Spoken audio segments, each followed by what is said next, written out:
Atentos a Economía, una investigación conjunta de más de 40 medios de comunicación, entre ellos esta casa, Deutsche Welle, ha revelado cómo Uber ha presionado a varios gobiernos e incluso esquivado leyes a medida que expande su servicio de transporte por Europa.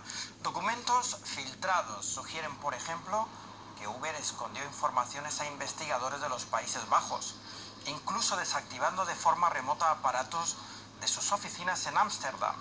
También detalla la cercana relación entre Uber y el entonces ministro de Economía francés, Emmanuel Macron, en un momento en que la empresa intentaba evadir las regulaciones en ese país. Macron le facilitó a Uber acceso directo a su personal. Como ex comisaria europea de Agenda Digital, Neelie Kroes tenía específicamente vetado trabajar para Uber. Sin embargo, aceptó un puesto en la empresa y usó sus contactos para hacer lobby, presionando para relajar la legislación laboral y las regulaciones para los taxis en toda la Unión Europea. Atenta contra las normas a seguir por un comisario europeo. Está haciendo lobby para una empresa tras desempeñar un cargo público en la Comisión Europea. Esto está muy mal, ya que pidió permiso, se lo denegaron y aún así continúa haciéndolo.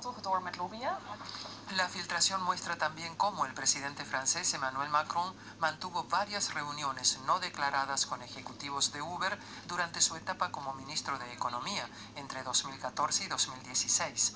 La oposición exige una investigación parlamentaria.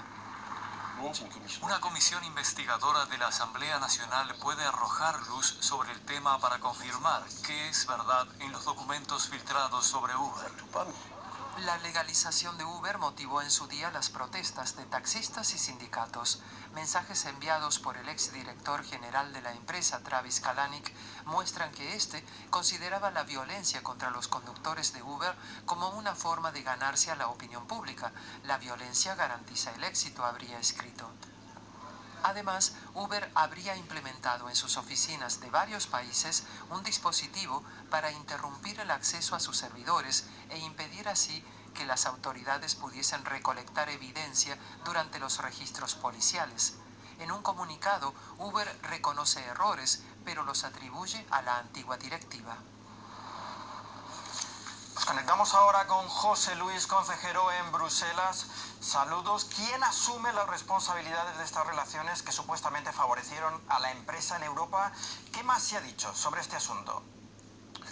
Bueno, pues en primer lugar los que deberían asumir responsabilidades son aquellos líderes políticos, como mencionabas anteriormente, que han mantenido durante los últimos años contactos directamente con los directivos de Uber para que la multinacional pudiese instalar y expandir su negocio en las diferentes capitales europeas. Un ejemplo muy claro es el de Emmanuel Macron, pero también se han ido conociendo por estas investigaciones otros líderes europeos. Además, en muchos casos, de alguna forma, con unas actividades y con unos protocolos, la verdad es que muy tradicionales, es decir, la multinacional entregaba regalos, comidas, viajes a estos políticos o altos directivos responsables de la regulación y a partir de ahí intentaban buscar con estos beneficios expandir su negocio en Europa. Y luego, por otro lado, también aquí los ojos están directamente puestos en la Comisión Europea, porque no podemos olvidar, y así ha salido publicado en la investigación que hemos conocido en las últimas horas, que había una responsable, una vicepresidenta directamente de la Comisión Europea, holandesa de origen, que también ha mantenido contactos con Uber. No podemos olvidar que los comisarios y este tipo de responsables políticos tienen una serie de condiciones con las que no pueden llevar a cabo este tipo de conversaciones, en primer lugar, sobre todo cuando son comisarios, y luego por otro lado tampoco lo pueden hacer cuando dejan el cargo. Por lo tanto, insistimos, por un lado los ojos en las instituciones europeas, pero luego por otro lado también en aquellas capitales y en aquellos líderes europeos que han mantenido conversaciones con la multinacional para tratar de expandir su negocio en Europa. ¿Y cuál ha sido y será la consecuencia directa para el sector transportista privado, José Luis?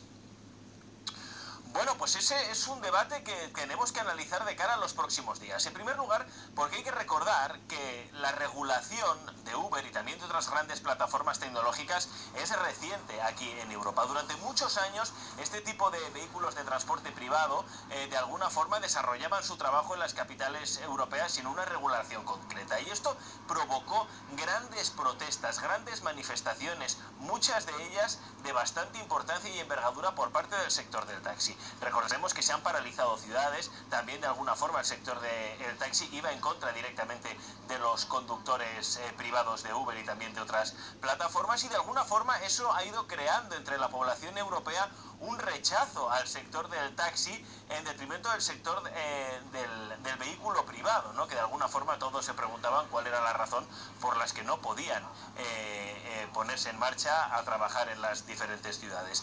De alguna forma esto demuestra que las prácticas que ha llevado a cabo Uber no son del todo razonables, es decir, prácticas que no se ajustan a derecho, prácticas que van en contra de la ley, y en muchos casos también, con las investigaciones que hay encima de la mesa, unas prácticas que de alguna forma lo que buscaban también era que se pusieran en contra del sector del taxi. Por lo tanto, hay que estar muy pendientes de cuáles son las consecuencias ahora mismo, sobre todo sociales, a la hora de los comportamientos de la gente. En primer lugar, porque Uber, en este caso, ahora mismo está regulado en la Unión Europea, porque así lo emite una sentencia del Tribunal de Justicia de la Unión Europea, y vamos a ver de qué forma también esto puede beneficiar en un futuro al sector del taxi.